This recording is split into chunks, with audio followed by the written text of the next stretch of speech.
laugardagsmorgni þá höfum við það sem við kallum helgispjall. Þá fáum við hingað einhvern gest og fáum að kynnast honum og kannski spegla okkur sjálf aðeins í annarri mannesku. Og núna er kominn Gunnar Vaff Andrésson, ljósmyndari. Já, góðan daginn. En það Gunnar Vaff, hvað er þetta Vaff? Það er Valberg.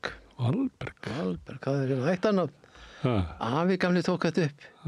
Hann bjó á Valabjörgum í Húnavatnssýslu eða Skagafirði. Og það var svo, þegar menn átti ekkert þá gátu menn svona belsi með því að klína ættarnafni. Eru börnin þín?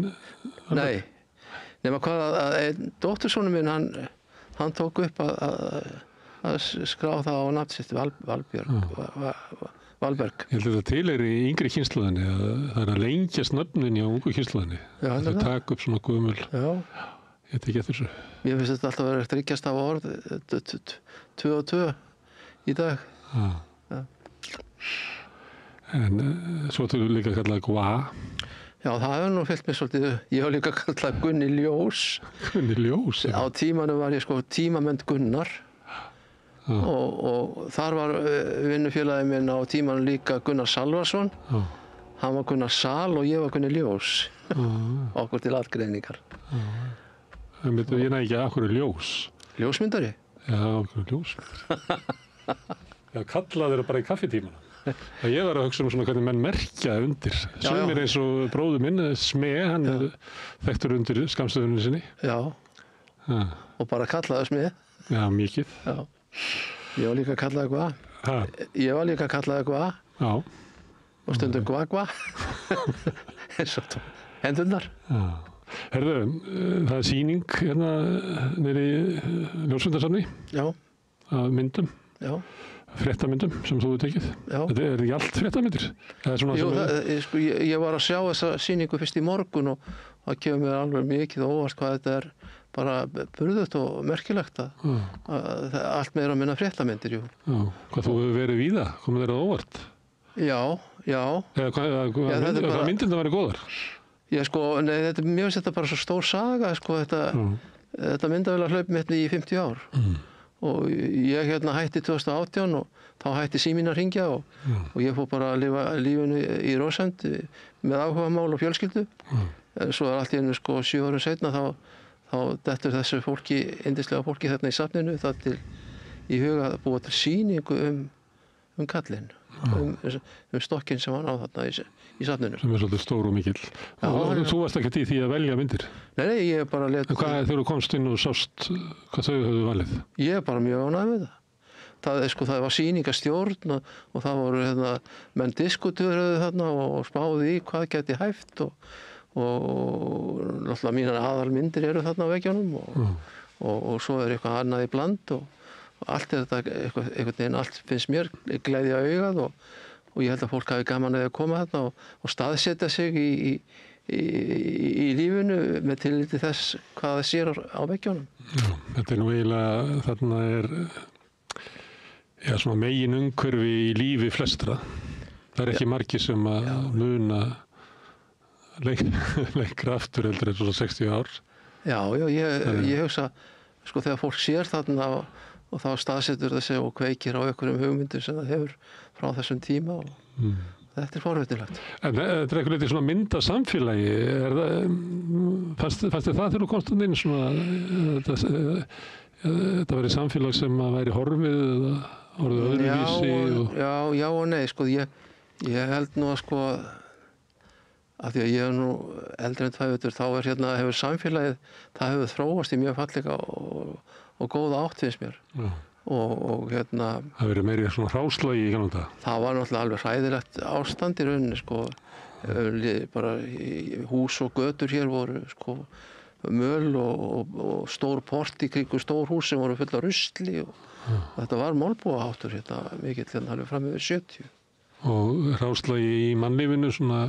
Já, við gátum nú alltaf einhvern veginn skemmt okkur og gert okkur glaðan dag og okkur leið ekkert illa en það var svona, við höfum þroskast til mikillar framfara og svona siðvöndunar í háttum og umhverfi. Já. En þau þarna niður á Reykjavíku ljósleiðsafninu, þau gefa út GUA-fréttir. Já, það er skemmtilegt. Og hérna, það eru 2 eintök allavega, það hafa komið út. Já. Eitt er hérna kvennabaráttuna, sem þú hefur verið vitni að. Já. Og gaman að því að þú veit þetta með mynd líklega frá 1970 1. maí, fyrir 55 árum. Já. þar sem að Venusarstyttan var aftast. Já. Það verður að halda upp á það núna þessu vik. Þá verður að draga hana fram núna og halda upp á það núna þessu. Hún var mér á Ingólfstorgi. Já, með þessari yfirskrift. Manneskja ekki markasvara. Já, sko þessi lýsistrata hefur nú verið sko í þessi 50 árum svona tákgerfingur kvennabaráttu. Já. Og ég er búinn að það er mjög mikið búið að nota þessar myndir frá mér í alls konar tilvitnunum kvennabaráttu. Já, sem hefur verið tölvöld fjallað ekki bara hérna heima heldur erlendis vegna þess að til dæmis kvennafrídagurinn sem að spratt svo sem að þessari baráttu. Að hann hefur vakið athygli út allan heim. Já, sko rauðsúkur voru kánar þarna á fleygiferð þegar þetta er að gerast. Manstu eftir þessum degi? Já. Það er svo myndin hjálpa mér að muna sko. Já, það er að rifja upp að það hefur verið kallað á lögguna. Það kannast ég ekkert við, Það hefur verið að þær mætti ekki verið þarna og löggan hafi komið og ekki talið sig að þurfti að hafa neina afskipt. Það getur nú verið bara einhver hafi nift í lögreglu sem var þarna á staðnum sko.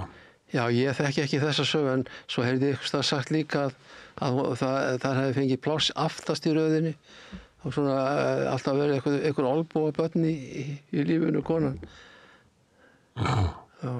Varstu hérna á kvennafrídeginum? Já. Já. Ég var þar. Er það gott myndefni? Það þarf ekki að vera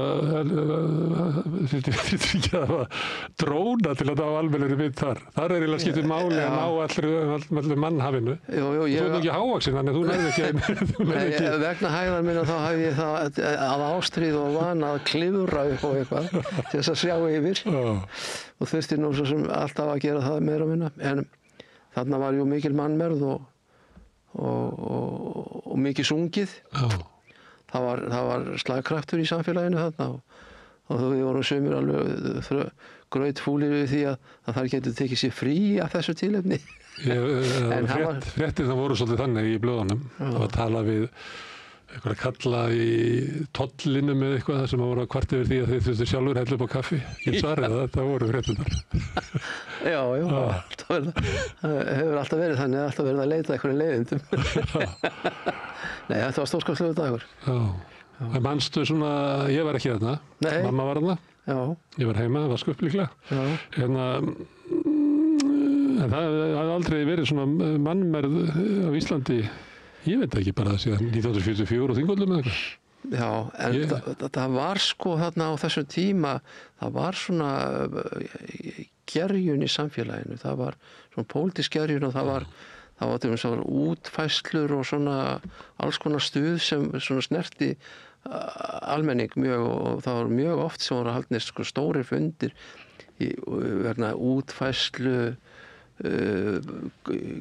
verkfallsbaráttu og kvennafrídagur. Já, 8. áratuginn það var mikið af verkfallum, 77 var verkfallsvetur, gríðarleg söguleg þingkosningarnar 78. Það sem að Alþýðubandalagið og Alþýðuflokkurinn fá sikkvora 14 þingmennina. Munar engu að þið verði til vinstristjórn í fyrsta skipti. Ég man eftir þessu. Þetta var skemmtilegt. Eitthvað sviftingar. Já. Það er ein mynd hérna sem að ég er nú að spyrja því svona, ég ætla nú að heyra kannski hvað hún kemur og svona. En ég er með myndir hérna sem er á sýningunni og þarna er Helgi Hósjálfsson að sletta skýrinu. Já, það var merkilega uppátt að koma. Ég hefði getað brauðið honum fæti því að ég var þannig statur þegar að hljóp inn á völlinn. En hérna þetta var nú þannig að menn urðu sjokkeraðir og maðurinn sem fór fyrir heiðursverðinum hann kallaði grípi manninn og heiðursverðin hann gat ekki ímyndað sér að hann mætti fara að stökkva úr honum. En svo var hann nú handsamur og þá var hann búinn að hlaupa þarna þegar minnst að 12 sekúndur sko að gera þetta en lögreglan sagði í sjónvarpi þetta kvöldið að þetta hefði verið svona 3-4 sekúndna augnablik sem maðurinn hefði fengið. En svo bara mældi ég það á myndavélinni hvað ég tók marga myndir og lögreglan fékk þær upplýsingar líka. Myndið sem ég er með hérna, þá er heiðursvörðurinn rofinn, en það er til mynd þar sem að þeir eru með hendina á kaskettinu og hann að sletta skýrinu. Hann barði við Sigurður Móses sem var þarna fremstur og fór fyrir heiðursvörðinum að hann hefði ekki séð Helga koma vegna þess að hendin var fyrir augan. Og þá gárungarnir þeir fundu það út að næst þá skildi hann setja þumalinn á nefið á sig. En myndir sem að þú tókst, fyrstu myndirnar eru þar sem að heiðursvörðurinn með hendurnar. Já. Það er hérna önnur mynd af því að það er gaman að þessu. Já, ég ætla að segja aðeins svona á skýrslettinu að það var hérna sko daginn eftir þá þetta ég farin í Búnaðarbanka einu sem oftar leður þetta ávísunarheftið hvað hann var og þá kallaði í mig yfir götuna Gunnar, er ekki búið að ráða þig? Og ég bara lítið upp og sé Vilhjálm Hjálmarsson þá var hann þingmaður og býttu ráða mig hvað? Nú í lögregluna, þú varst langsnextur. En það var nú ekki mikill skaði af þessu. Þetta er svona í minningu þjóðarsálunnar þá er þetta ekki vondudagur. Nei. Alls ekki. Alls ekki, en þetta var sjokk og það var mikil ringulreið í þinghúsinu og menn þurfti að þrífa sig og svona og mér minnist þetta þegar ég stóð á stigaskorinu og var að bíða eftir þegar ég kæma út af toilettinu eftir að þrifið sig og það kemur Eysteinn Jónsson labbandi upp stigan og setur puttað upp í svo og segir þetta kuð vera skýr. Það er smakkað. Já. Í dag, ef þetta gerst í gær, þá væri öll blöðin viðbragðsaðila og hvernig þetta hefði verið og hvernig þurfa að koma í veg fyrir þessu að það þurfa við að stórefla löggæslu með kjörnum fulltrúum. Það var ekkert svona. Jó, það brugðust nú við. Það var sko þarna eins og þegar þetta gerist að þá er þessi athöfn algjörlega óvarin. Árið eftir þá voru konir kaðlar sko á gangstéttina fyrir aftan heiðursvörðinn og svo voru óeinkennisklæddir löggur þarna með. Að reyna að klípa einhvern eða eitthvað með skýr. En Helgi var þekktur fyrir sína skoðun á hann sagði sko ég skil ekkert í því að þjóðin skuli vera trúa einhverju þvælu 2000 ára gömlum ævintýrum. Ég vil bara ekki tilheyra svolítið vitleysu. Ég kynntist honum svolítið. Já. Og hann hélt áfram að mótmála? Já, hann var mjög, hann hataði náttúrulega allt hernaðarbrölt og honum þótti ráðamenn íslenskir vera hallir undir Ameríku og Ameríkana og hann var ekki sáttur við það. Og svo var hann í þessari deilu við kirkjuna, hann vildi verða eiginlega afskýrður, það verið rofinn þessi sáttmáli sem hann hefði verið neyddur sem hvítuðungur í að gera við þá himnafeðka eins og hann hefði kannski varað það. Já, ég held að hann kom því aldrei alveg í gegn, það var eitthvað svona, það var ekki að þyrkast út úr kirkjubókum að sagt sko og hann þurfti að setja upp með það. Ég held að vörn, sko, kirkjuna hafi verið það að þetta er samkomulag milli þín og Guðs og við getum ekki gripið fram yfir hendur Guðs. Ég held að það hafi verið ástæðan, það var ekki hægt, það var ekki mannlegu valdi að rjúfa þennan samning. En hann er hann hélt áfram að mótmæla og bara skammt frá heimili sínu í Langholtsveginn. Hann er í rauninni sko, mér finnst sko Helgi Hósason vera sko fyrirmynd þeirra manna sem bara láta ekki einhverja vitleysu yfir sig ganga heldur láta eru virkir og hann er svona fyrirmynd að því leitin til að menn eiga að vera virkir eða mislíkar eitthvað í lýðræðislegu samfélagi. Menn er ekki að beygja sig eða sætta sig við endilega. Nei. Ég er ekkert sko á þeim stað að fara taka mótmælastöðu. Það gerir það bara hver með sínu. Já, kona mín er svo mjög dugleg. Hún lætur henni átt misboðið í pólitískt og þá fer hún á Austurvöll eða ykkur eru þar. Ég veist það bara frín. En þú gerir það ekki? Já, ég veit að ég er bara svona... Heldur það séu af því að þú varst ljósmyndari og varst þarna? Já, ég er búinn að draga mig alveg út úr allum skarkala, sko. Já, en ekki það að ég stundum hef skoðanir og tek svona snerru við eldhúsborðið með konunum mínum anskotaganginn. Já. Ég heyrði þið segja að þú hefur, þú hættir, þá hefur eiginlega bara lagt myndavélina frá þér. Já. Og losnað svona við þessa viðburðaspennu, já. Já. Það náttúrulega svona óttablandin tilfinning ykkur að missa af, vera ekki á staðunum, gera ekki nógu vel og þetta náttúrulega sko bara hið kvika líf að standa sig við það sem maður að gera.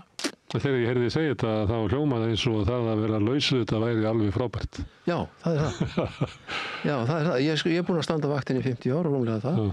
Og svo þegar ég lagði vélina frá mér, þá vissi ég ekkert þessa kviku í mér að hún væri neitt óvenjuleg fyrir ég þurfti ekkert á hana að halda lengur. Þá var kallinn allt í einu bara sultu slakur og kona segist að hafa fengið annan mann heim. Já. En það einu mynd sem ég ætlaði að taka upp hana. Já. Sem ég hef oft nefnt sko, þegar ég að tala hvað þú sett góður ljósmyndari. Já. Það myndin af landsfundi Sjálfstæðisflokksins. Ætli það sé ekki 81. 87, já. Hann myndar ríkisstjórnina 1980. Já, 82. En hann var í flokknum áfram. Já. Og hann satt þarna út á enda. Já. Og svo líklega verið að standa upp og klappa fyrir ræðu Geirs. Já, og flestir ljósmyndarnir voru að mynda Geir. Já, þeir voru ekki einu sinni að mynda Geir, þeir tóku bara mynd í upphafi sko ræðunar og það þekkt að ræða formar Sjálfstæðisflokksins, hún löng. Og þeir bara fóru allir fram í smók sko. Það vegna svona leiðileg líka. Já, en ég, af því að ég hafði áður sett í svona landsfundi og vissi hvernig svona háttalagi var að þá beið ég viðbragða Gunnars við ræðu Geirs. Og hann gerði það sem var langflottast fyrir myndavélina. Hann satt. Já, þeir allir stóðu upp og klöppuðu. Já. Og þetta eina skipti sem ritstjóri Morgunblaðsins hringdi í mig, bara prívat og persónu og sagði, Gunnar, ég verða að fá þessa mynd. Og ég sagði bara, nei, þetta forsíða vísis á morgun en ekki fyrramálið. Og þá sagði, nei, ég á nú ekki við þá mynd sem kannski best hjá þér, en ef þú gætir látið mig hafa mynd þar sem þingheimur stendur og klappar fyrir Geir. Það mér nóg, bara svona líka til þess að minna þess að anskot þetta engin mín á að þeir að standa vaktina þegar eitthvað að gerast. Og lestu það eftir honum? Lestu það eftir honum? Já, svo let ég eftir honum, ég sendi honum mjög ljóta mynd. Hvað ritstjórinn það? Þetta var Styrmir. Það var fyrir eitthvað ljóta mynd og þegar ég sá hana í Mokka baksíðu Morgunblaðsins, þá eiginlega skammaðist ég mér nú fyrir það að hafa látið hann að hafa svona ljóta mynd.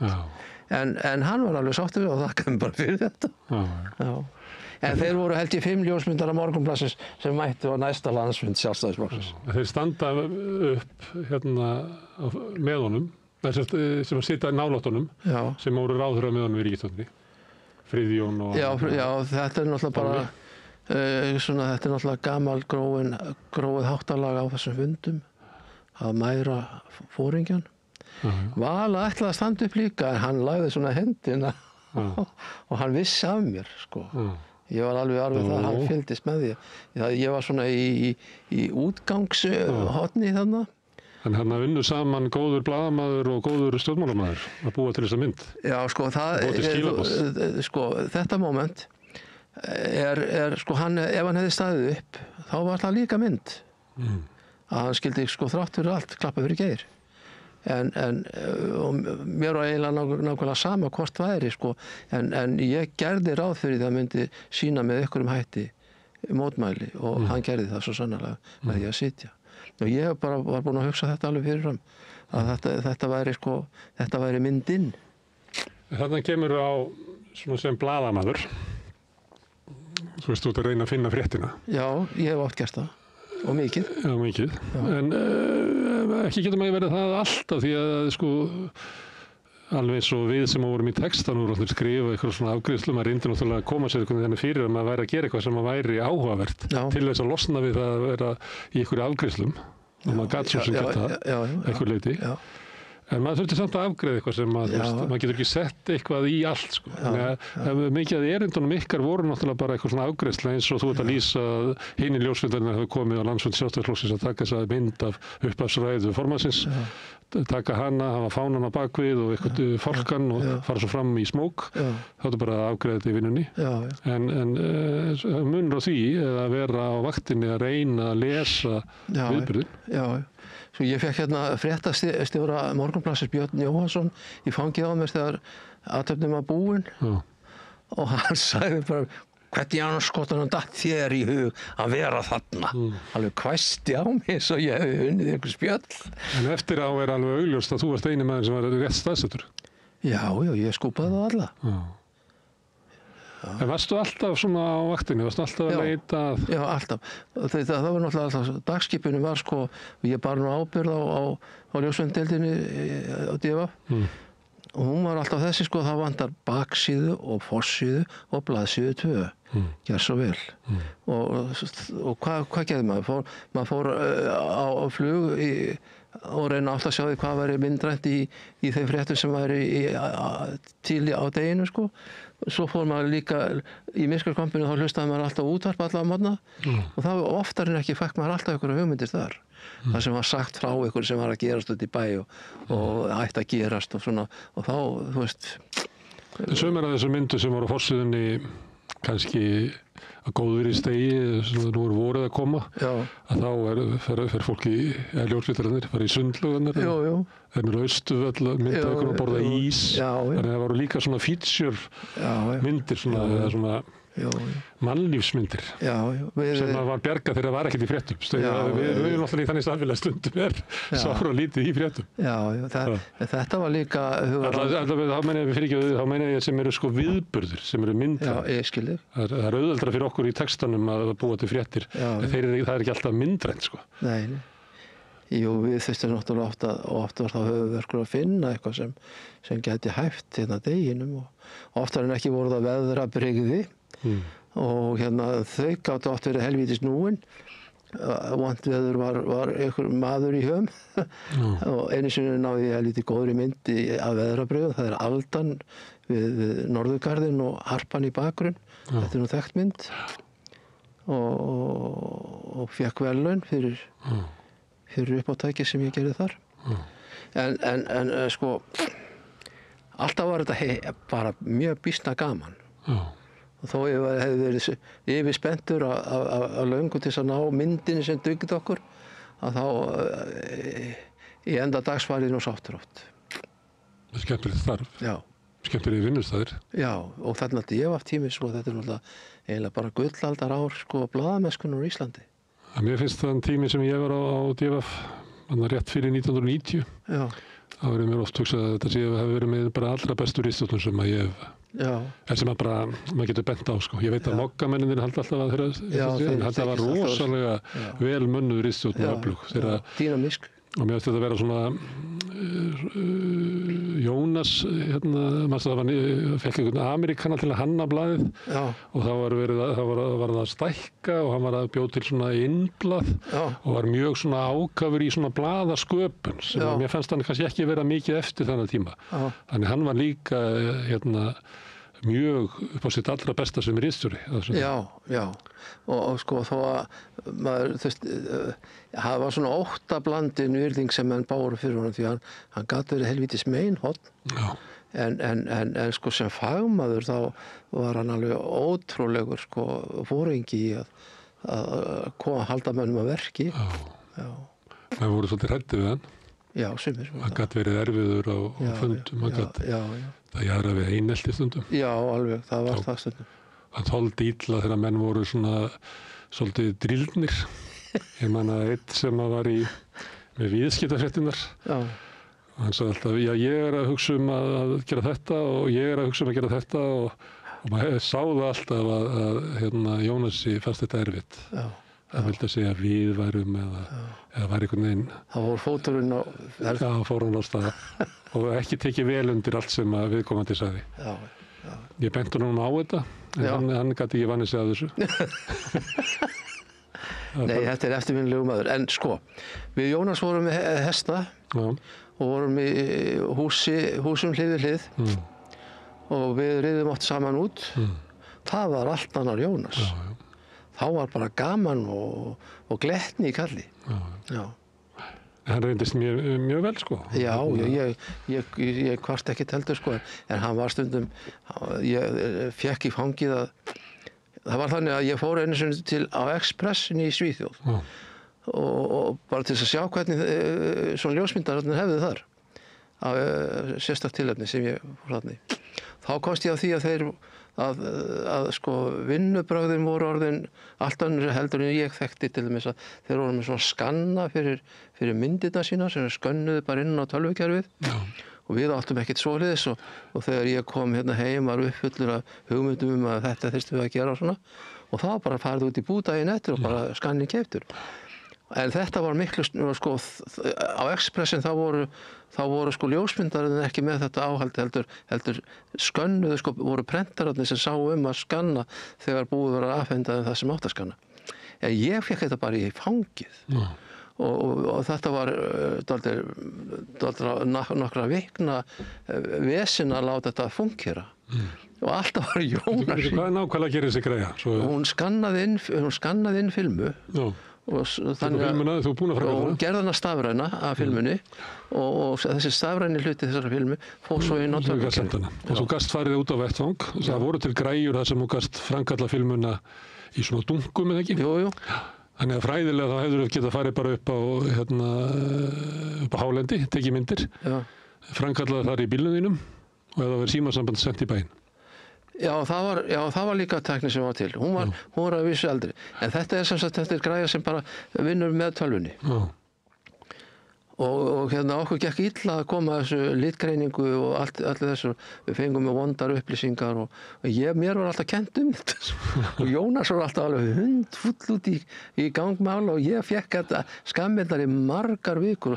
Ég var eiginlega algjörlega að bugast. Já, en svo bara kom þetta og þetta var... Já, hann var ítti eftir svona tækni. Fyrsti Macintosh tölvan sem ég sá var þarna inn í potti. Já. Svona turn. Já. Og það var haldið utan fundina og þá lærði maður náttúrulega svona fundur gleymir aldrei neinu. Nei.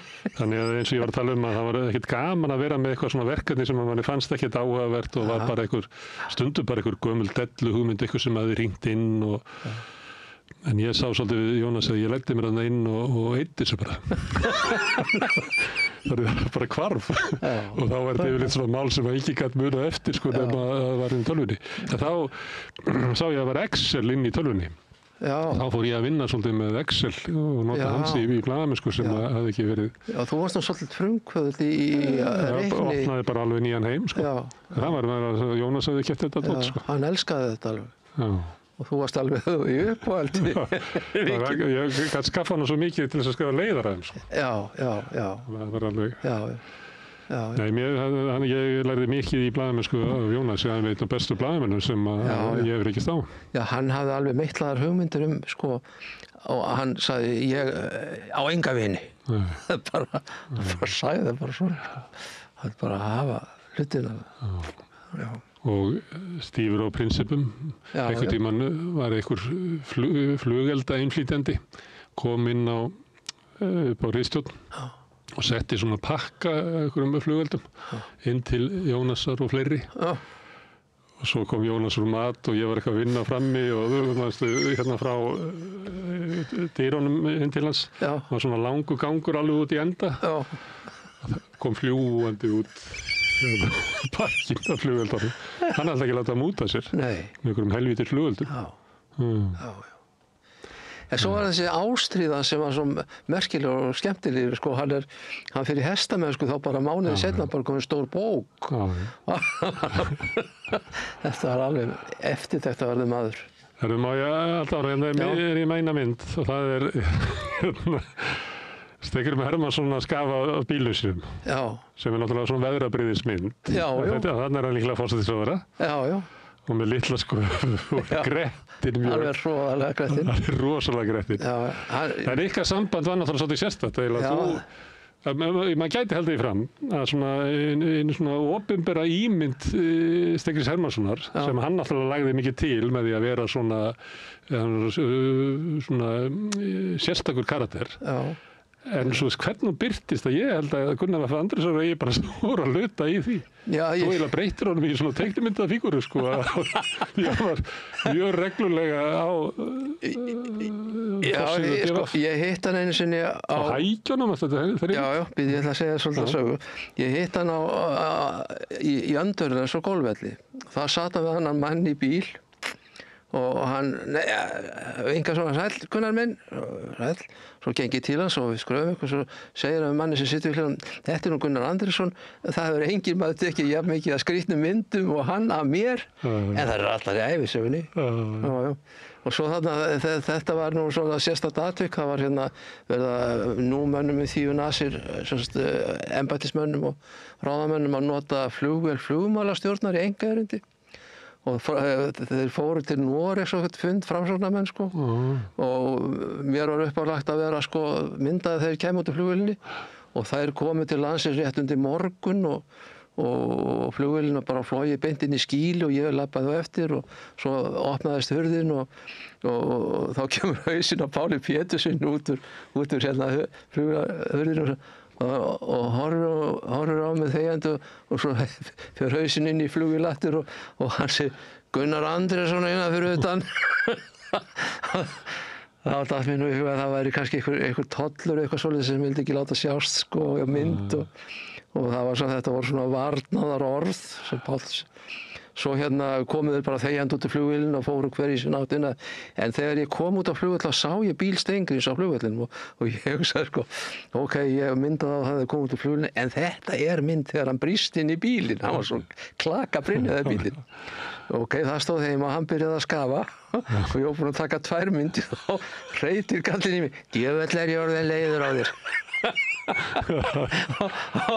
Svo ég fór að hlæja, þá bara hló hann á móti og brosti og svo bara vinguðust við og þannig var þetta oft og einu sinni var önnur saga sem ég held aldrei upp og hef nú ekki oft sagt það var þannig að það var háttur stjórnmálamanni aðdraganda kosninga að fara á vinnustaðafundi og Steingrímur fór á vinnustaðafund sur í Hafnarfjörð, það var hans kjördæmi og fór í frystihús Hafnarfjörðar bæjarútgerðarinnar og það einhver spjátrungar svona, einhver forstjóri sem taka á móti kallinum og þeir ganga með hann salina þarna og þeir eru alltaf langt út á gólfi og ekkert myndefni, sko, einhver 2 kallar með hann þarna og ég labbaði til Steingrímur, farðu þarna inn á milli kvennanna sem eru að vinna, það er svona myndrætna og þá segir kallinn, heyrðu góði, þú stjórnar engu hér.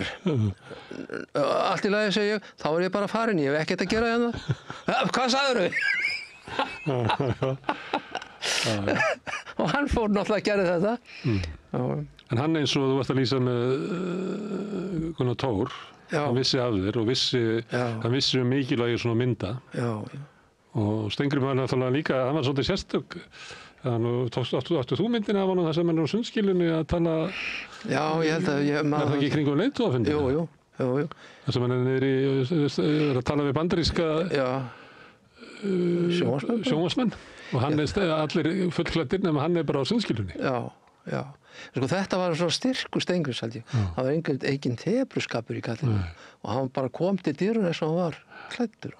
Ég á mjög margar skemmtilegar minningar af svona á honum, en hann var alltaf, sko, hann hringdi á mig upp stundum og við áttum bara gott, skemmtilegt samband. Ég var nú einu sinni með þér þegar hann skellti á okkur. Já. Útidurarhurðinni. Það var ekki ánægð með okkur, klukkan 2-3 nóttu. Já, þá var verið að mynda ríkisstjórn, vinstristjórn. Og þá er sem sagt... Það er eftir að ríkisstjórn Þorsteins Pálssonar féll og þeir eru að reyna að tesla saman ríkisstjórn. Já, og það eru þingflokksfundir niður í Alþingishúsi og við erum þar niður frá. Og síðasti fundurinn sem ekki kláraðist var fundur Alþýðubandalagsins. Og sem sagt, þessar fundir voru það að menn gæfu grænt ljós og að fara í ríkisstjórnarsamstarfið. Og svo bíðum við eftir niðurstöðu Alþýðubandalagsfund þarins og Ólafur Ragnar Grímsson, þá formaður, kemur út úr fundarsal og fer og gengur út í bíl og þegjandi og við spurðum hvert hann var að fara, hann vildi ekki svara því, þannig að við ákomum eldan.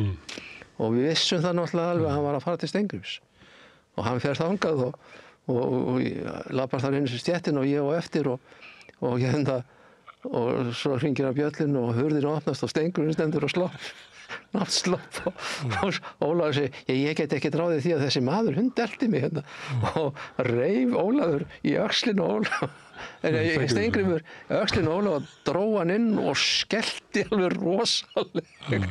Og þú náður ekki mynd? Jú, við notum mynd á forsíðu, það var aðeins sást í bakið á Ólafi og manninum á sloppnum. Í Mávanesið. Já, en það var það engin eftirmála því nema hvað Ólafur sagði við okkur eftir þennan fund að Steingrímur Hermannsson formaður Framsóknarflokksins hefði ekki verið ánægður með okkur. Hérna önnur mynd þarna sem henn á hækjunum. Já, þetta, ég nú búin að segja þessa sögu oft og mér fannst hún alltaf yndisleg. Það var hérna, einu sinni sem átt sem var alltaf að reyna að hugsa út mynd, þá var það að ég vissi að því að Steingrímur hefði farið í aðgerð og vegna íþróttameiðsla, gamalla, og ætlaði að fara og hringdi í Mávanesi bara til þess að tjekka á því hvort ég geti ekki komið og myndaði það sem hann væri reifaður eftir aðgerðina. Og þá svaraði Edda með því, Gunnar minn, Denni var að fara í vinnuna. Var hann að fara í vinnuna? Já. Og ég hendist niður í stjórnarráð og sá það nú fyrir mér alveg að það væri kannski, hann væri á hækjum eitthvað svolítið, sko. Og geti þá orðið mynd. Beið svo við tröppurnar, sá ég bílinn koma fyrir neðan stjórnarráðið og upp á plani fyrir ofan húsið. Svona til þess að auðvelda Steingrímur sjálfst að komast. Svo þegar hann kemur fyrir hornið og sér með hann, hefur hann aðra hækjuna upp og segir, andskotin, þú þarna. Ég fer nú bara að hlæja af þessu viðbröðum, ég höfðu skemmtilega. Og hann svona fíldur og lappar einn stéttina þegjandi og svo tekur hann stökk upp að pallin, þessi 2 þrepp og lendir og svona svolítið stund að ná jafnvægi því að og svo þegar hann búin að því að horfir hann til mig brosandi og segir, var þetta ekki flott hjá mér?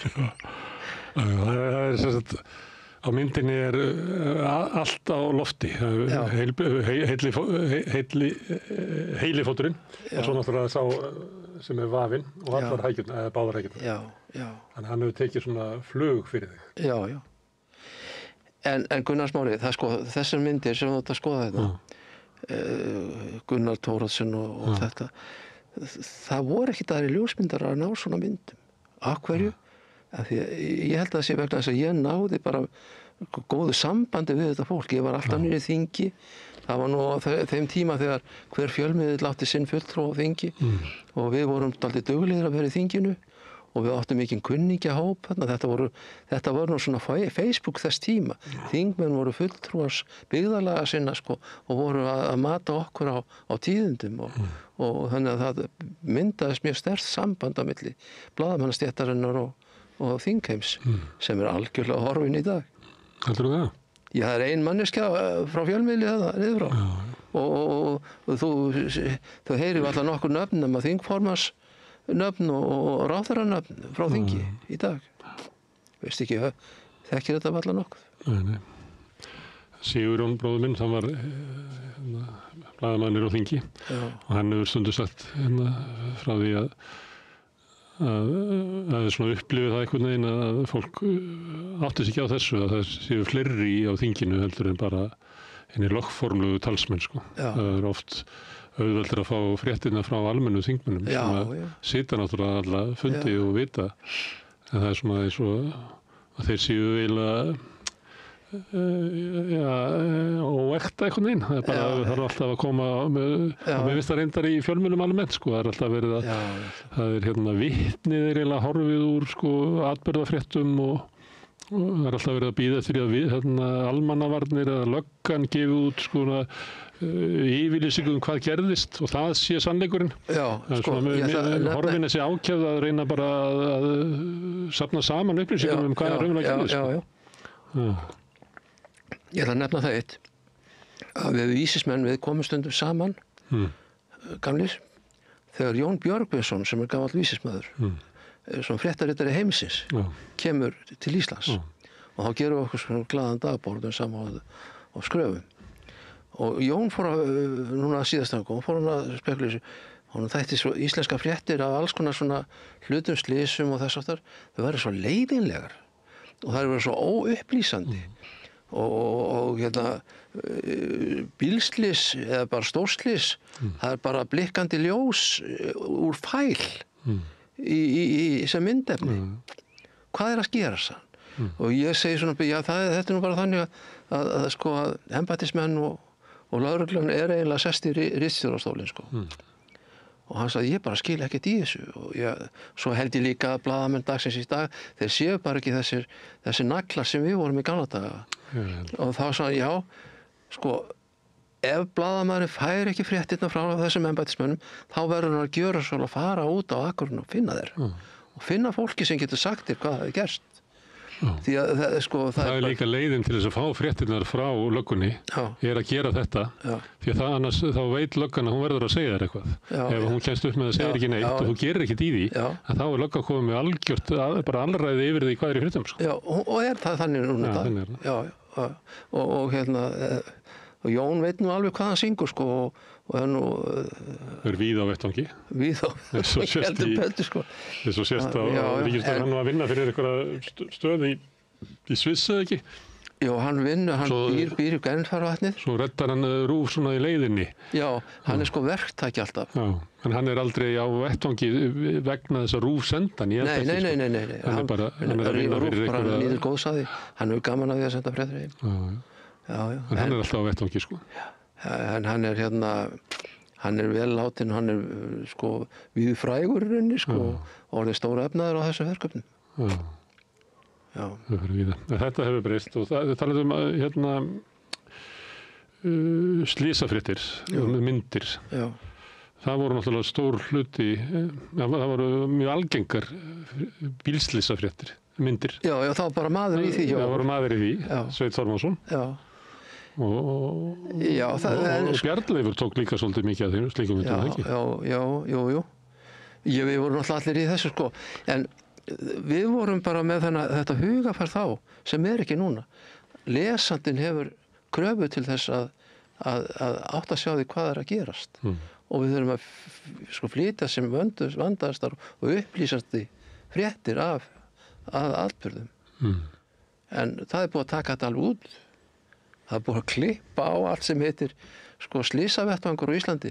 Ef við getum setið við sjónvarpinu og horft á blóðudrifin heiminn, en ekki á Íslandi. Ég bjó til svona kenningu þetta sem var að skoðar fram eftir 8. áratugnum þá eru þessar slysamyndir sem stundum kannski bara með stærri fréttunum þann daginn og náttúrulega það sem myndrænna, það gæti verið kannski stærri frétt sem bara ekki myndræn þannig að þessum voru kannski myndirnar hlutfallslega stærri af slysafréttunum heldur en kannski vægi fréttana.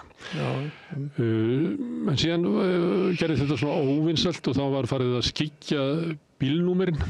Það mátti ekki tengja það viðkomandi og áður hafði það horfið út úr frásögninni að þegar maður les slysafréttir kannski fyrir 1970 þá var það bara Gunnar V. Andrésar og Volvo-bifreið sinni í veg fyrir Land Rover bifreið Gunnars Smára Egilssonar og fór inn í hliðina á hann þannig að Gunnar Smári lærbrotnaði. Það var bara sagt þannig.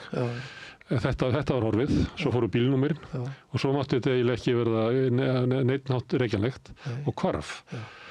Nokkrum árum seinna þá fara tryggingafélögin að auglýsa myndir af slysum eða uppsetning af slysum eða af því að þá vantar þetta eiginlega í frásögnunni í samfélaginu að umferðin hættuleg. Það var bara búið að stróka það út og þar þarf að segja frá því að það gengur ekki að séu bara bílainnflytjendurnir sem að tala bíla því það allt bara fólk að keyra við Kleifarvatni í einhverjum auglýsingum og allt í gúti. Það sést ekkert svolítið svona hin hliðin á umferðinni sem og hún bara horfin út úr fréttunum.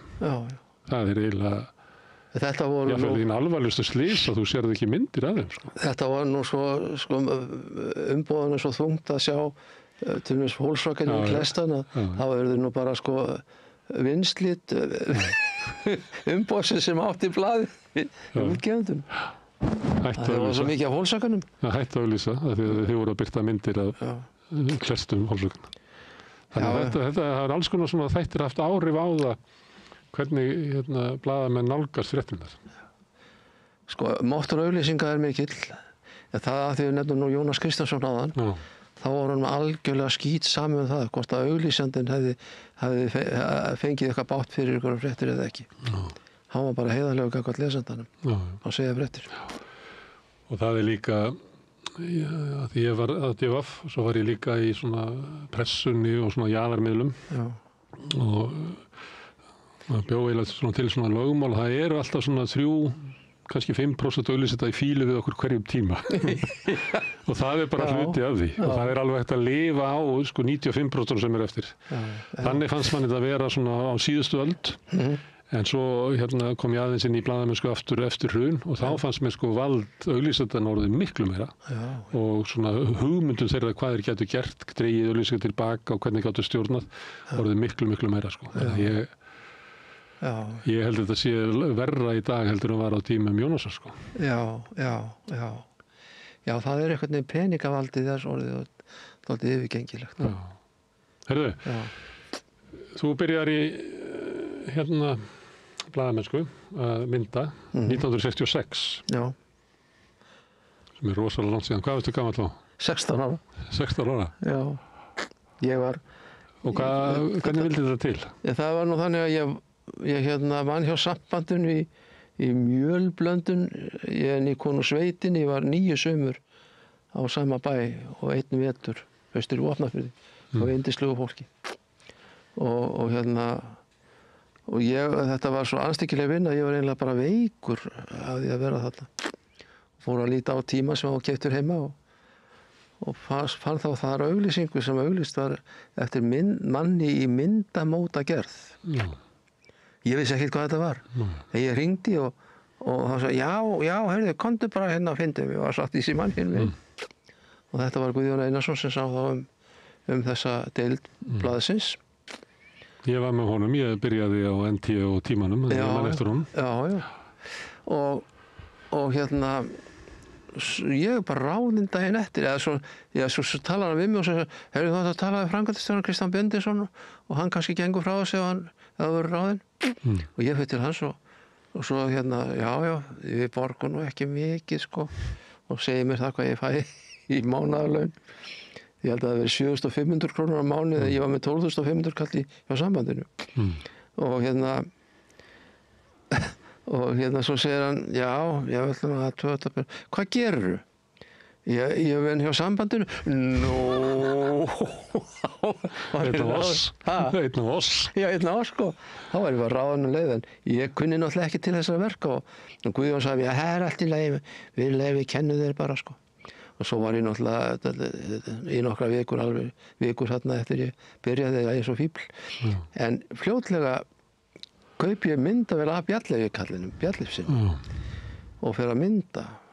Og fyrsta myndin, hún birtist, ég byrjaði í mars og fyrsta myndin, hún birtist í júní á forsíðu Sundagsblaðs Tímas.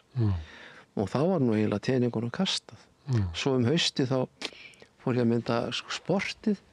Þar var Alfred Þorsteinsson ritstjóri íþróttafrétta og ég þekkti hann þjálfaði mig sem framara upp á framvelli og ég og Kári Jónasson, hann var yndislegi maður, hann alveg umfaðmaði mig og tók mig bara í kennslu og í myndavélum og mannasiðum.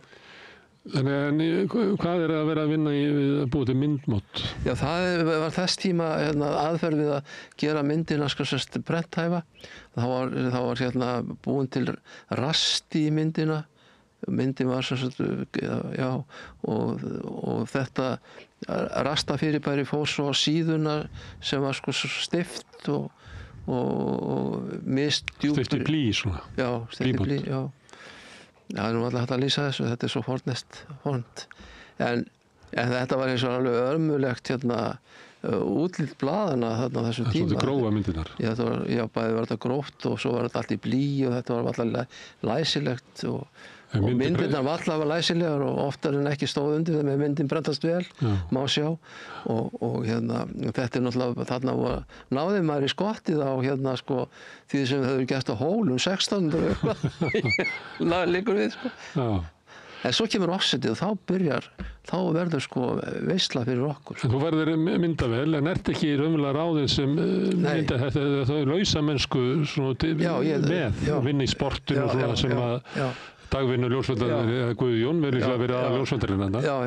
Svo var ekki gerður neitt sko greinamunur á því hvort maður væri í myndum eða klísugerðinni sko. Maður bara tók þeim verkum sem bara að manni var rétt. Já. En Guðjón var ljósmyndari? Já. Og hann var ljósmyndari í marga áratugi? Já, hann var, ég held að hann hafi byrjað á tímanum 55-6 eitthvað. Og hann var lærður prentari og tók þessa klísugerð að sér sem sko einhver kunnáttum að tækni og var jafnframt ljósmyndari. Og þetta var svona 4 manna deild, 4-5 manna deild. Hver var ritstjóri, já? Þeir voru 4 þarna sko. Það var flokksblöðin þessu. Já, það var sko. Hver á sínum armi flokksins? Já, það var Indriði G. fréttaritstjóri. Eftirminnilegu maður og skemmtilegur. Já, það var einhvern veginn, hann hafði alveg sérstakt lag á því að búa til stemningu og góður maður. Góður blaðamaður? Já. Er það ekki? Jú, alveg, hann hafði kunnað að lesa í. Alveg djöfull vel. Svo var Jón Helgason, hann sá lesbókina og síðar var hann svo fréttaritstjóri aftur. Hann hafði verið það einu sinni og löngu síðan og svo hætti Indriði og þá settist Jón Helgason í hans stól. Andrés Kristjánsson var svona menningarritstjóri og svo var Þórarinn Þórarinsson, hann var pólitískur ritstjóri. Kallaði tímatóti. Já. Við nefndum Jónas Kristjánsson á hann og núna Indriða. Einu sinni hitti ég Indriða á Hótel Borg. Ég man ekki alveg. Hann var þar fastagestur. Hann var fastagestur. En ég man ekki alveg hvaða erindi átti við hann sko. Og hvort ég var að taka við hann viðtalið eitthvað, ég man ekki alveg. Við sátum hann bara og hann var bara svona að spjalla við svona unga mannin. Og þá kemur það segir hann eitthvað í þáveruna ég bara skil ekki af hverju menn halda það að Jónas Kristjánsson sé einhver frjáls fjölmiðlun í dag. Af hverju það? Af því að hann sest niður og skrifa leiðarana sinna á morgnana bara upp úr hausnum á sjálfum sér. Bara einhverjar hugmyndir sem hann hefur samfélagið. Er hann þá frjáls? Ég hef alltaf unnið með sambandinu sem stór alþýður hreyfing og ég skrifa og þjóna henni. Er ég þá ófrjáls? Mér finnst þetta skemmtilegt. Og ég var náttúrulega mjög Jónasar megin þarna í svona mínu ferli þarna. Og var þessi hugmyndum að rífa okkur frá flokksblöðunum og öllu þessu. Hvort þetta var þegar þið fyrstir ég kom á pressuna þá var alþýðuflokkur sem gaf hann út. En mér var þetta ógleymanlegt þessi svona sín. Já. Svo kenndi mér líka að keyra amerískan bíl. Ég var að skutla mér eitthvað. Einu sinni. Og það var alltaf á drossi. Man svona þessari kynslóð sem fannst allt vera best frá Ameríku. Það var örugglega til Westinghouse ískapur heima í honum og allt þetta. Þú mást ekki eftir þessu. Það var ótrúleg trú á Ameríku. Já. En þegar hann tekur beygjunar þá keyrir hann eins og svona flugmóðurskip. Og ég tók próf mjög seint sko. Það var orðið bara 29 eða 30 ára þegar ég tók bílpróf. Þegar ég fekk bílpróf keypti mér ameríska drossju og keyrði hana svo eins og Indriði Þorsteinsson. Í svona djúpu beygjum. Fjast þér hatt. Ekki það. Þannig hann var svo skemmtilegu karakter Indriði sko. Já, hann var hugmyndaríkur og svona lausnamiðaður og svo hann fór í sumarfrí, þá lagðist allt einhvern veginn í hálfgerðan dróma. Svo þegar hann kom úr sumarfrínu, þá rifnaði alltaf gleði. Það var alveg ótrúlega gaman. Og lifandi maður. Já, mjög lifandi. Og svona respektaður. Já. En þarna ertu á tímanum? Til 78. Til 78? Í 13 ár. Já, ferð þá yfir á Vísi? Já. Og þá var En segðu að því vorum að tala um flokksblöðin. Hvers konar fjölmiðlun er það? Er það góð fjölmiðlun að hafa flokksblöð? Sumir halda samstöðin sem flokksblöð. Já, sko. Ég fann aldrei neitt fyrir því að ég var ekki sko að þjóna lesandanum með mínum myndum. En ég var náttúrulega mjög oft upptekinn við að mynda framsóknarmennskuna sko. Og þetta var alltaf yndislegt fólk og allt það og hafði svona sínar hugsjónir fyrir samfélagið og þetta drakk maður nú í sig. en sko verklagið í fréttum, það var bara venjuleg blaðamennska. En svo þegar það fór að líða kosningum að þá kannski annar hljóði, sko. Jú, maður var oft spurningamerki stórt yfir. En sko svo þegar ég fer á Vísi, þá vil Þorsteinn Pálsson sem þá var ritstjóri, svona tala við mig Framsóknarflokkinn og svo sérstaklega ef hann stóð í einhverju brekku, sko, eitthvað vandamál var í gangi. Og þá stóð ég sjálf á mig af því að verja vini mína. Og eftir það var ég alltaf Framsóknarljósmyndari, sko. En bara í góðu, það var, mér var að trúa fyrir öllu sem þarna gekk á. Og ég fór mér þessi í einhverja Framsóknarferð út í Flati og bjó til myndasíðu Vísi. Þeir vildu hafa svona árétta það að þeir eru frjálsir og engum flokki háðir og vildu hafa ferðalega Framsóknarmannsins í Flati á myndasíðum. Og var það talið að þú væri Framsóknarmaður? Já, sko, mín viðbrögð við, sko... Það var ekki bara að spyrja beint út, ertu Framsóknarmaður? Já, ég var, sko, ég fæddur Framsóknarmaður. Ég var austur í sveit, austur í Vopnafirði í sveit. Hvernig er það þegar bara barnið kemur og þá læknir fæddur Framsóknarmaður? Já, sko, þetta er bara eins og með þig, þú ert káringur ævarandi. Já. Maður er svolítið svoleiðis. Maður velur það ekki. Maður velur það ekki, sko. Sko, í sveitinni þá var voru nú, held ég, þegar ég þarna fyrir 68, þá lögðast menni það að fara að telja bíla í sveitinni. Þeir voru 27 samtals og það var einn bíl á mínum bæ og það var mjög strjált hvað bílar voru. Og þá var þessi bíl notaður í að flytja Framsóknarmenn á kjörstað. Og ég krakkinn fékk oft að sitja í og ég man alltaf eftir því það var kall sem kom inn í rúsajeppan og jæja, er ekki best að fara á X við B eins og vantir? Og þannig var það, menn voru alveg mjög sauðtrygg í flokknum og töldu og segðu bara opnum huga að sveitir landsins breyttust þegar sambandi var til.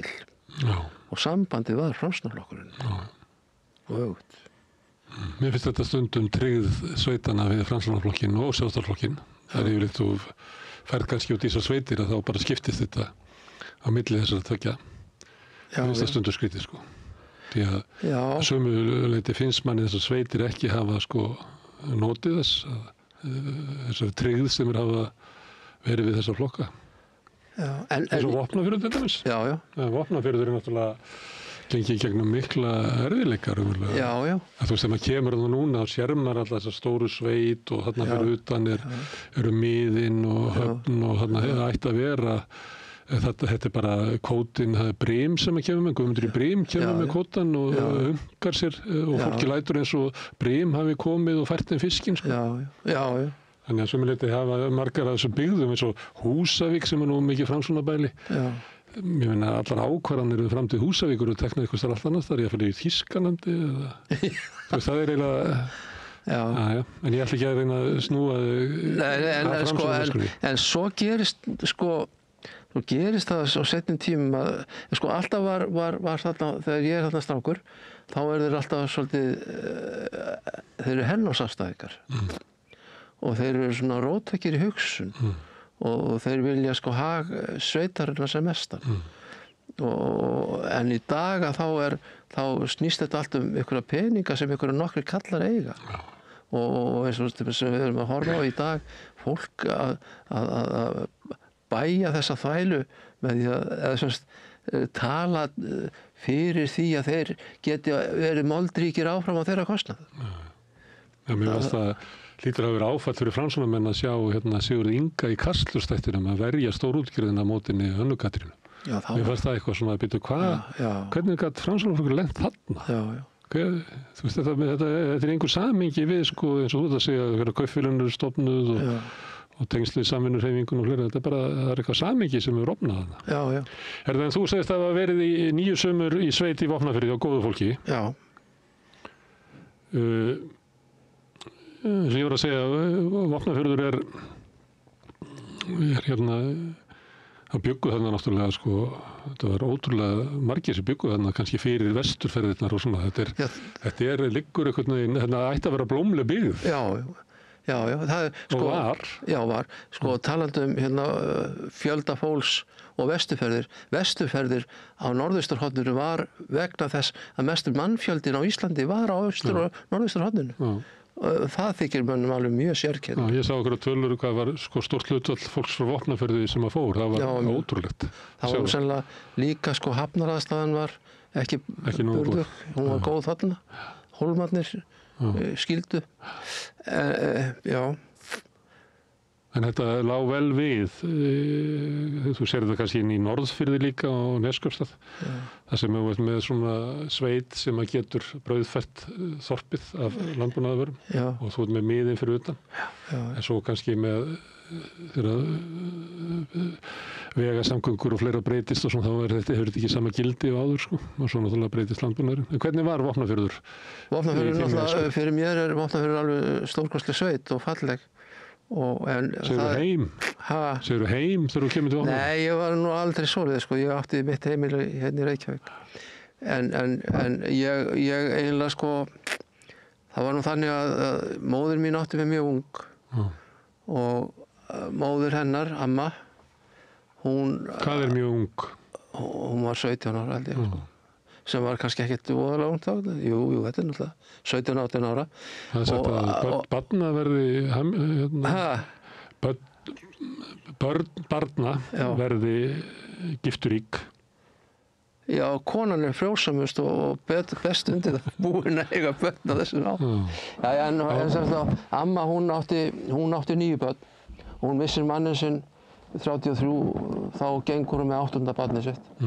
Og hérna svo nokkuð mörgum ára seinna þá kynntist hún einhverjum mann og átti eitt barn með honum. En hún, þessi hópur hennar, hann kvarnast, það er ekkit öryggisnet á þessum árum og krakkarnir eru sendir sem ómagar bara út í samfélagið, hist og herum sveitir landsins. Ég þekki að þetta er líka minni ættarsögu. Já.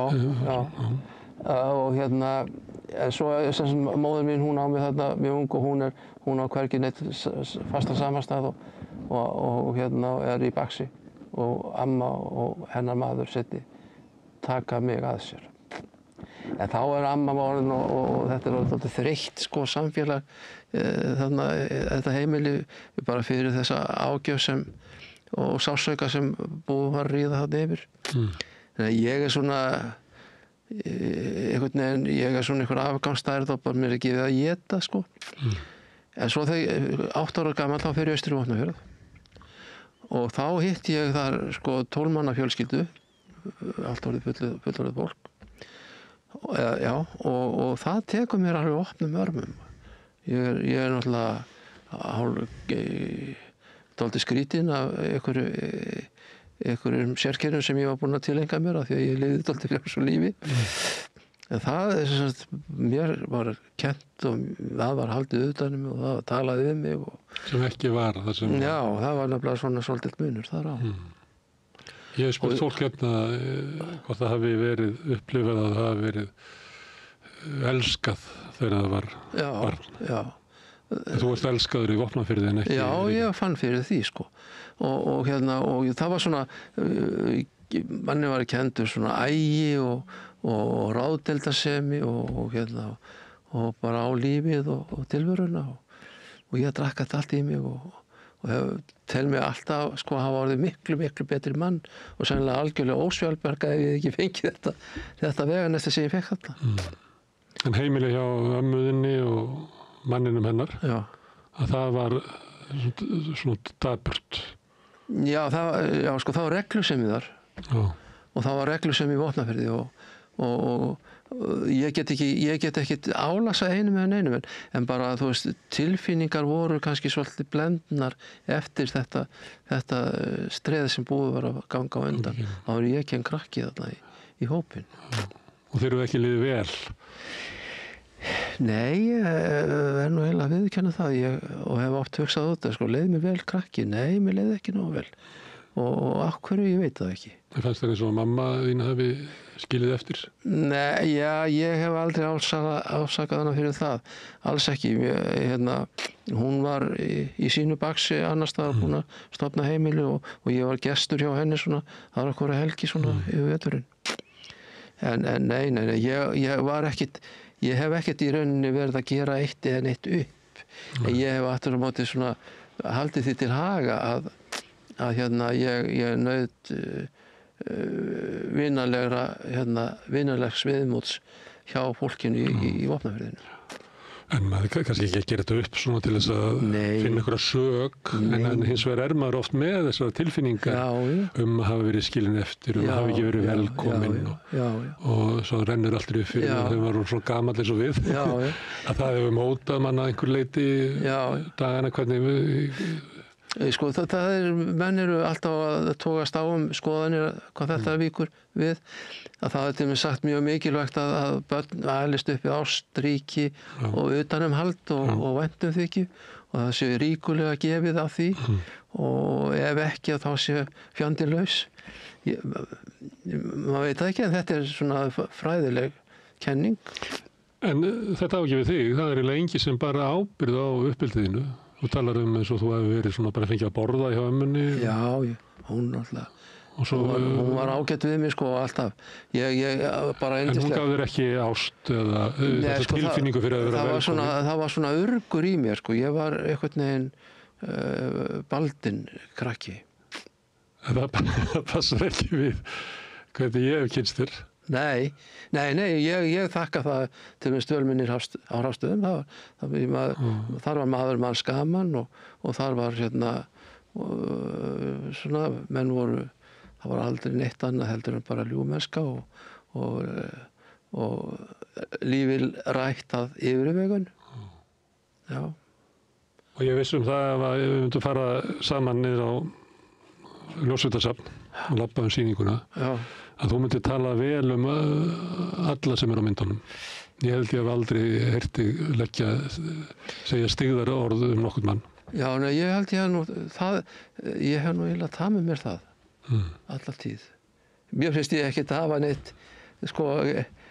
neitt leyfi eða geta lagt einhverjum öðrum manni orð í munni eða reitt ónotum. Ég bara hef verið þannig. Og ég held að það hafi líka hjálpað mér kannski. Ég sá einhvern tíðan texta í Morgunblaðinu hverju voru hvar og góðlegi ljósmyndari Gunnar Andriðsson var þarna staðnum. Þú ert ánægður með það? Já. Ef það passar mér þá var það. En þú hefur verið samt svolítið svona veglaus. Þú ert að lýsa því, þú ert að vinna í sambandinu, í vinnu sem að kannski var líka nú erfið fyrir því eða eitthvað? Já, hún fór bara í vitin á mér illa. Það var ógeðslegt bara. Og það vartu svona halvveglaus og það er bara þessi auglýsing eitthvað sem þú veist ekki hvað það er. Sem að þú ratar inn og svo ferð að vinna við það og sinnir því bara. Já, en sko já, ég ætla að segja sko, ég sagði þér frá því hvað ég hefði haft í laun og hvað mér var boðið á tímanum og þá var þá þótti það nú alveg sko tónþvæla að fara að vinna á vinnustað sem borgaði svo illa. En ég fekk nú fyrirheit það að það myndi nú lagast fljótlega ef ég stæði mig vel.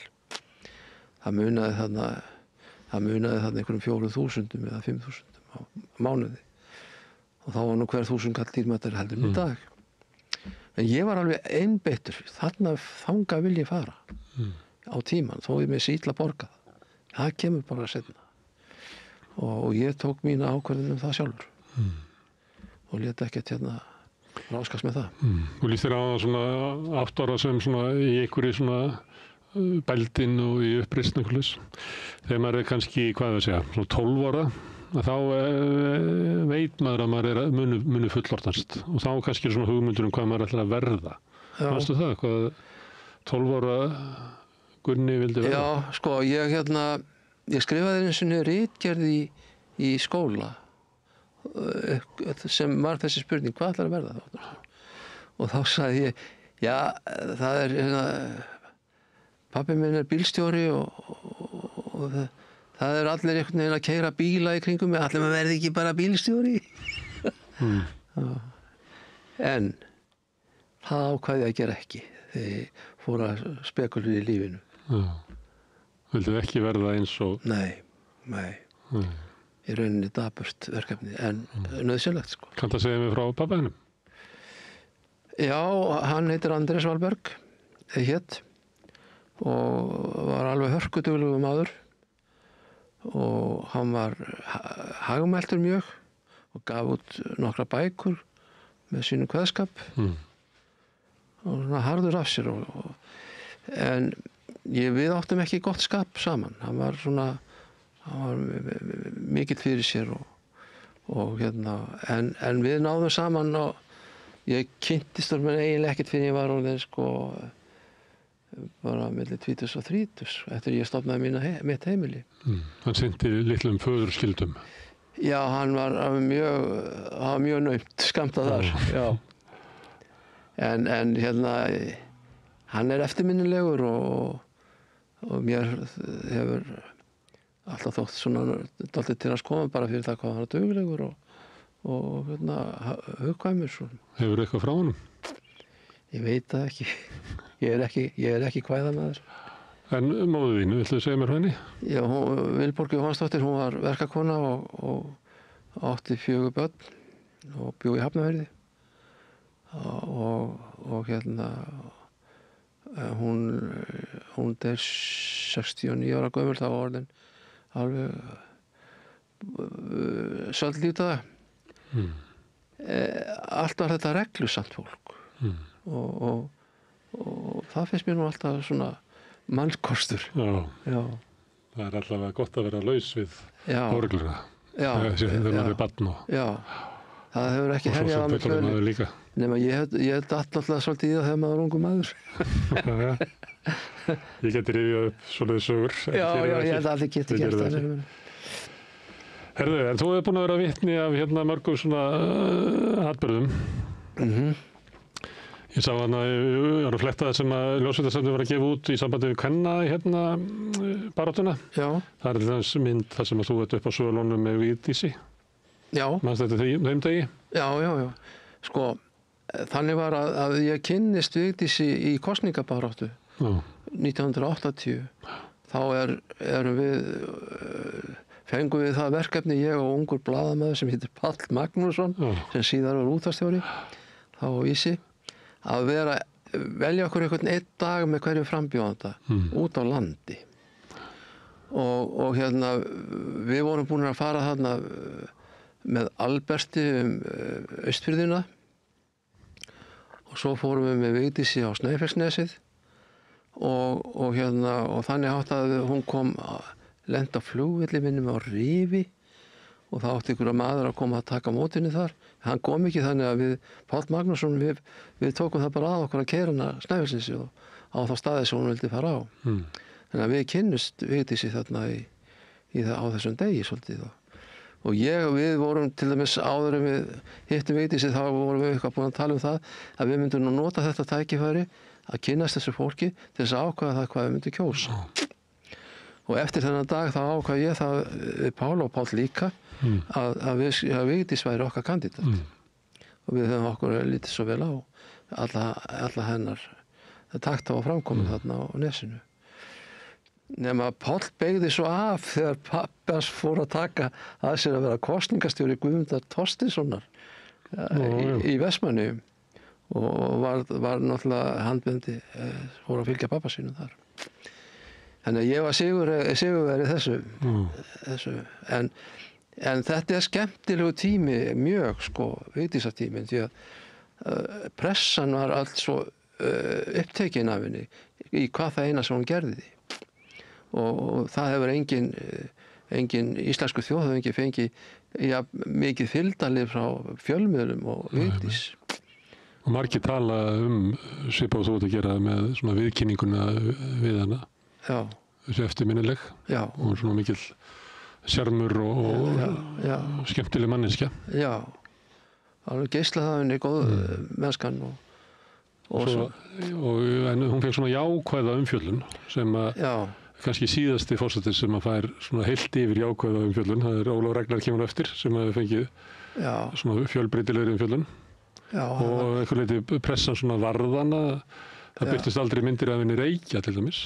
Nei, hún reykti. Ég var með henni í Noregi, í Ráðhúsinu í Oslo var henni haldin veisla og við blaðamenn, ljósmyndar voru svona upp á svölu þarna upp yfir og svo tekur hann fram sígarettu og þá bara fór kliður norsku ljósmyndar. Nei, hún reykir og svo mynduður alveg gríðarg. Það var aldrei birt á Íslandi? Nei. En hvað með þetta? Því að þú ert að tala áðan svona niður á þingi og það verður svona tengsl á milli fólks og svo erum við búin að tala Jónas sem að sagðist ekki eiga neitt vín. Það bara staða blaðamannsins bara einmannaleg. Af því að má ekki tengjast og ekki líta svo á hans hluti af elítunni, myndi þetta heita. Aha. Og þetta er hluti af starfinu, að þú ert í samskiptu við fólk og þarft að hafa trúnað þess og annars slíkt og svo sestu niður og skrifar og þá er komið nýjan trúnaðvinn sem lesandinn. Og þá þarftu eiginlega að svíkja, það verið skrifað mjög skemmtilega ritgerðir þetta vanda blaðamannsins. Að sömuleyti er þetta óeðlileg hegðun, sko. Að ég tali við þig og skapi andrúm svo að þú treystir mig til að segja eitthvað. Svo fer ég að skrifa þetta niður. Þá er komið allt annan trúnaðvinn. Þannig að þetta er að sumleiti... Góð pæling. Já. Og þetta er alltaf hluti af þessu starfi. Það er þetta... Og ég er ekki að segja að aðferð Jónasar sé einn rétt að vera svona temmilega þurrkuntulegur við alla sem þú til þess að halda þessari fjarlægð. En þetta er hluti af starfinu. Já, ég man nú eftir atvikum sem að eitthvað sagði þú mátt ekki birta þetta og ég bara þagði bara og eins og þú veist myndin á biskupsstofu að ritari biskupsins hún tók andköf og hún sá að ég var að mynda og með Óla Skúlason í mynd á milli. Þá var ég hinum megin við það, sko. Já, þetta er sérst mynd á biskupsstofu þar sem er málverk af Ólafi Skúlasyni. Þetta er líklega á þeim tíma þegar það voru konur sem stigu fram og svo... Já, þetta var svo langt verkefni kirkjunnar að koma sér út úr að þarna er komið að því að ég man ekki hvort að kirkjan eigi að taka afstöðu gegn Ólafi með þolendum og sem hún var eitthvað treg til, sko. Þá ætlaði svona biskupsritarinn, hann ætlaði að hafa áhrif á það að ég tæki ekki svona mynd. Ég lét sem ég heyrði ekki. Og ég hef oft lent í þeirri stöðu bara ég heyri ekki það sem hjá þeim manni sem ætlar að eyðileggja eitthvað það sem ég er að gera. Nei. Þetta er oft í stundum sagði fólk eitthvað sem ég ætla að segja eitthvað þú mátt alls ekki birta það þá sagði ég með þér þá nenni ég ekki að heyra það, sko. Ég vil bara heyra það sem ég get nota það. Við erum alltaf einhvern veginn á þessu, þetta er skrítið svæði að standa á, sko. Ég átti ágættan vin sem var Jón í Sædýrasafninu. Hann var alltaf að hringja á mig og hann bauð mér og háhyrningsveiðar og svona sem var nú svona tækifæri til þess að gera eitthvað öðruvísi. En svo var hann með þetta sædýrasafn sitt og ég var stundum að koma þarna og mynda. Það var nú svona eins og þetta með að finna eitthvað. Og hann fékk eins og eiturslöngu og hafði hann í búri en hún var svo matvönd slangan að það þýddi ekkert annað en að láta lifandi hænunga í búri hjá henni. Annars át hún ekki. Og ég mynda Borðaði ekki lík? Nei, mynda hænungar þar sem hann hangir desperat út í horni búsins og slangan yfir honum. Og þá segir Jón, þú mátt ekki birta þetta. Nú okkur, já það verður allt vitlaust ef þessi saga er sögð. Og ég bara sagði, ég segi þessa sögu samt. Og það er eiginlega vinslit í 2 daga með þessu. Við vorum þannig að fortsetta. Hérna er ég með mynd sem að margir muni eftir. Hérna liggur Ólafur Ragnar á kaldri jörðinni eftir að hafa farið í útreiðatúr með Dorrit. Fyrsta skipti sem að birtist þau eru saman eða ekki eða? Já og nei. Það var held ég einhver ein mynd búin að birtast það sem að sást til hennar í Boði og Bessastöðum. En þó ekki það sem þau voru saman. Þarna liggur hann, ég man ekki hvað, axlabrotnaði hann eða? Já, það var fyrst haldið að vera axlabrot en hann svona eitthvað marðist. En hérna, sko, vikuna áður en þetta gerist, þá hafði fjölmiðlar komist á það snóður það, hann ætti ykkur vinkonu. Og það var sjónvarpsmaður, fréttamaður á RÚV á Austurlandi sem spurði hann þetta. Og það sem hann svaraði því til að hann eigi vinkonu, en hann vilji sko tilfinningalegt svigrúm til þess að eiga hana bara sem vinkonu og þetta sé nú ekkert orðið opinbert. Nema svo hérna, þá á þeim tíma hann á ferð á Austurlandi og svo átti hann að fara, sko, gista hann á Egilsstöðum, svo átti hann að fara yfir í Vopnafjörð og fara norður á Bakkafjörð.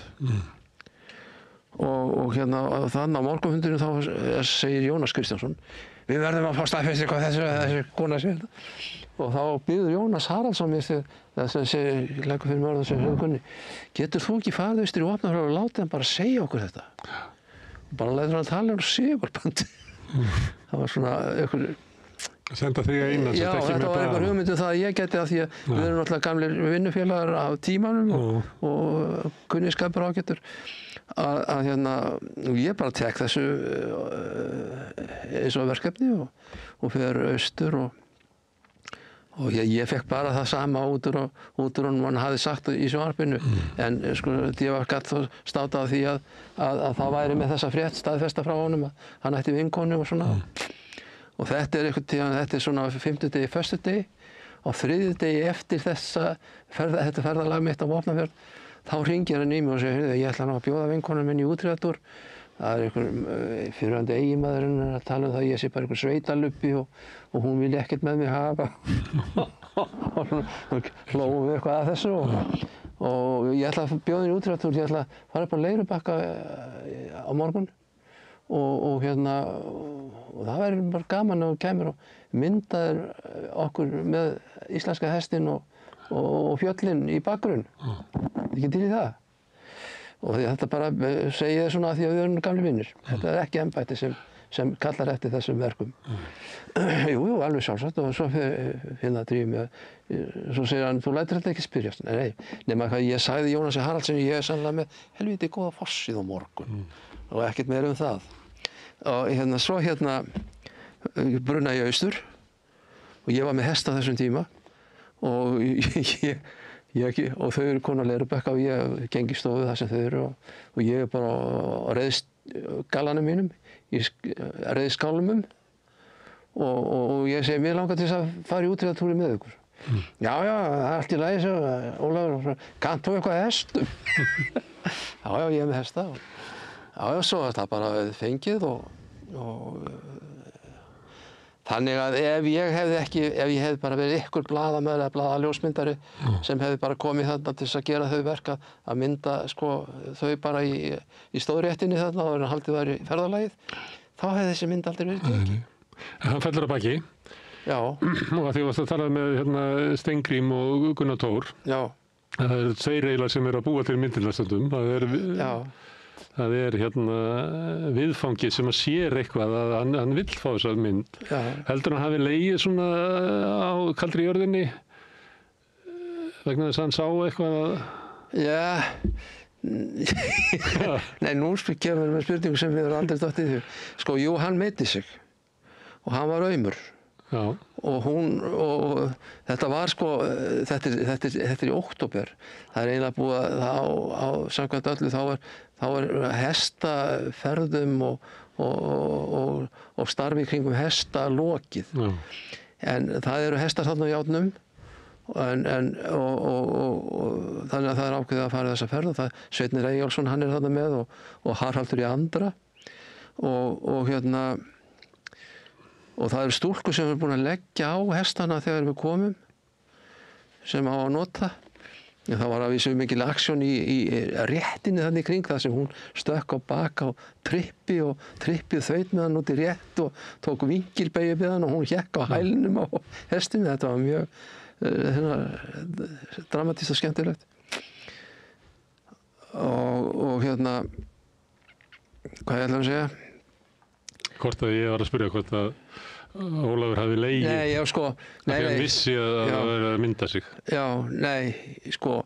Síðan hérna dettur hann að baki og hestar verða lausir og það er sem sagt vindur og í þeim aðstæðum sem þannig þá bara þutuður heim með reiðtíðin. Og við vorum bara 3 þarna eftir.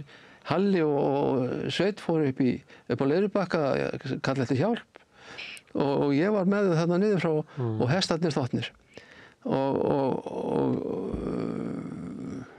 Ólafur hlýðir að bíða þangað til Já, Ólafur bara ákveður það að þarna sjúkdómsgreini sem þannig hann sé axlabrotin og það sé einast að það bara liggja kyrr og láta kalla til hjálpar. Tekur það ákveðinu og ég tek eina mynd svona dálítið frá og svo labba ég til Ólafs og spyr svona líðan og segir svona við hann sko, já Ólafur, ég í þínu reiðtúr og þú náttúrulega stjórnar því hvort að ég myndi eða ekki, en mér finnst þetta nú dálítið athyglisvert að forsetinn lendir í óhappi sem ég vil fá að mynda. Og hann svona jafnlaði svolítið á því og sagði, já, bara mynda þið eins og vilt. Já. Og ég held að þetta sé eitt allra mesta myndaskúp sem nokkur ill ljósmyndari hefur komið í fanginu heim. En það var mikið við þetta gert, það var... Eftirminnileg mynd. Já, mjög eftirminnileg mynd. Hérna, við erum að tala um svona myndefni, en því þú sagðir að þú hefðir komið inn í þetta starf með tekník Gutenbergs. Já. Og síðan og ferðu út með stafrænu myndavélarnar. Já.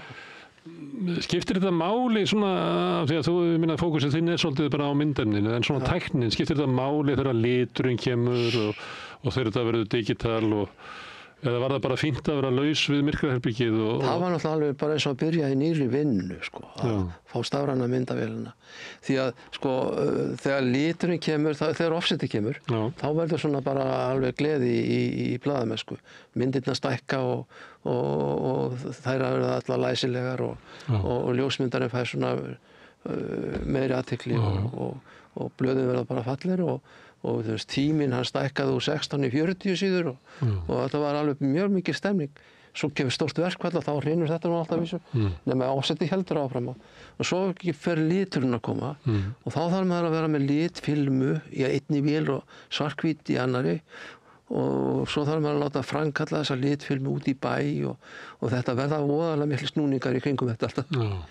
Þannig að filman var dálítið erfið, sko, svona bæði hvað var það hreinlæti og utanumhald allt saman og hérna Sömu ljósmyndara voru hvað ég að segja bara góðir í myrkraherberginu og gerðu myndina svolítið í myrkraherberginu frekar en aðrir það náttúrulega var og settu bara sitt svona lúkk á myndunar já, það er alveg rétt sumir brenduðar alltaf voru rosalega dökkar eins og Einar Óla og James Smart þetta var svona menn bjuggu sér til einhverja kunst, sko, sem við unnu eftir og myrkrakompan var á margan hátt, sko, skemmtilegu vettvangur til þess að búa til eitthvað en mjög íþyngjandi að vera alltaf í myrkri og í sulli og svona þannig að og svo þegar ég fæ svo stafrænu myndavélina 2002 þá sú vél, sko, bara stafræn, það ekkert filmuvesen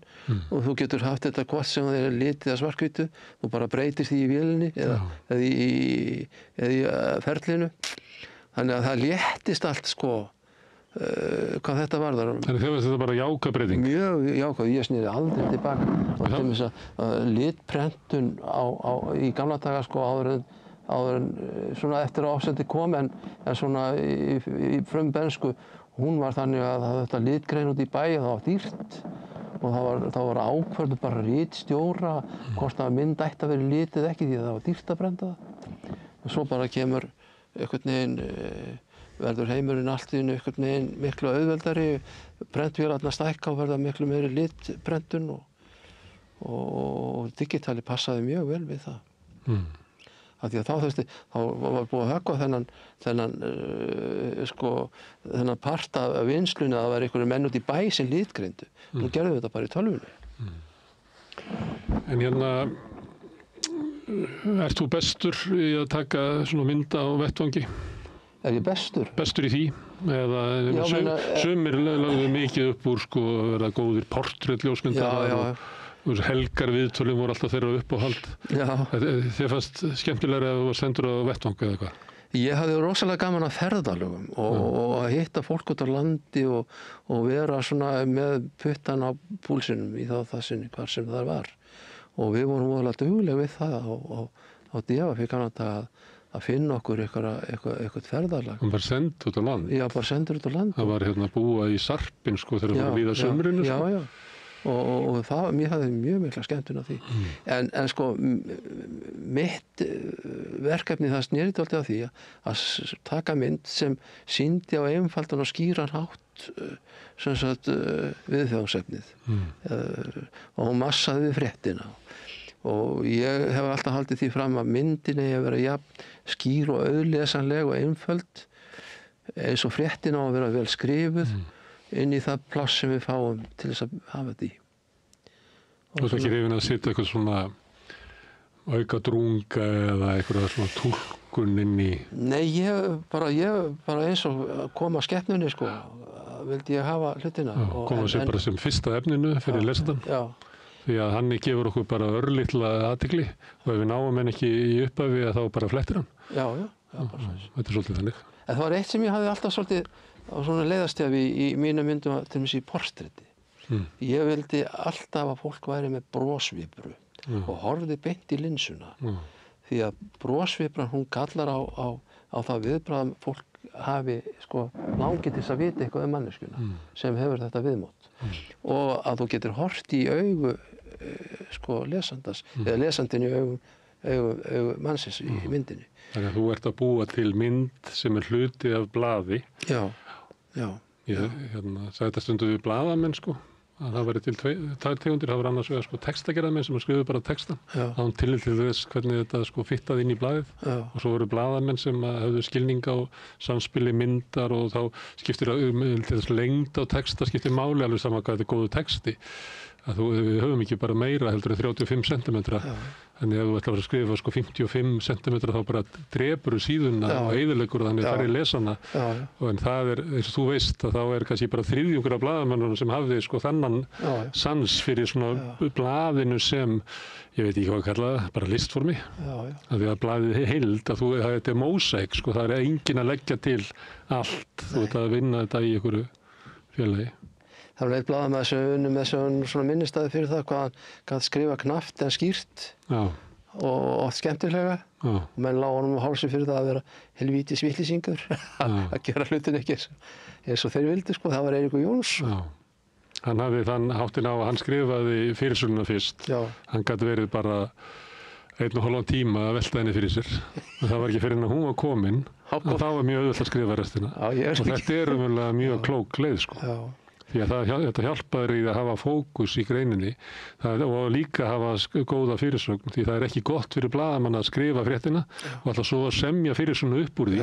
Þannig að hann sé að ákveða sig þegar þeir eru búin að skrifa fréttina hvað hún er. Það er ekki góð.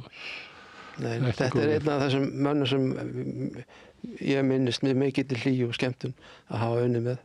Eins og svo mjög mörgum öðru sem var í, þetta er dálítið stór stappi af blaðamönnum sem var búin að vinna með. Já, öllum þessum 60 árum. Þetta eru bara margar kynslóðir blaðamanna. Já. En nú er oft talað að fjölmiðlandi standi illa og blaðamönnum hefur fækkað. Já. Og hefur bara fækkað tölulega sko, og hlutfallslega. Ég er með svona eitthvað frasa sem ég hef stundu sagt að þegar ég byrjaði í blaðamennsku þá voru 250 blaðamenn og einn upplýsingafulltrúi, hann héti Jón Ágúst Magnússon. Núna eru líklega ekki nema svona 100 blaðamenn eftir en það eru 900 upplýsingafulltrúar sem eru raunverulega að stýra því hvað fólk sér og heyrir sko. Já, þetta er alltaf skemmtilega. Og það er bara allt annað umhverfi að vinna þar sem að við erum kannski vitnið eða erum að tala beint við fólk eða þurfa að eiga við allt þetta stóð sem er að reyna að stýra því sko hvað að endanum fer inn í fjölmiðlana sko. Já, sagðir. Þetta er alveg rosalega skrítið allt. Miðað við það sem við sko lifðum við og töldum okkur vera töldum það rétta og flotta í blaðamennskunni. Já, og svona samkomulagið sem að var á milli viðfangsins eða löggunnar eða stjórnmálana að blöðin væru að bera út fréttinnar. Einhver leyti það farið, sko. Löggan treystir ekki fjölmiðlunum, það vil stýra þessu sjálf og svo það bara að ná einhverjum upplýsingum út úr ráðuneyti og það var nú aðeins að byrja aðstofamenninir svona þegar ég var búinn að vera blaðamaður í eitthvað tíma. Já.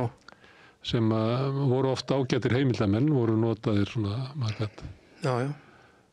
En núna þetta, ég held að enginn komist við hringdu bara í ráðherrann alltaf á morgnana, sko. Já, maður gerði það.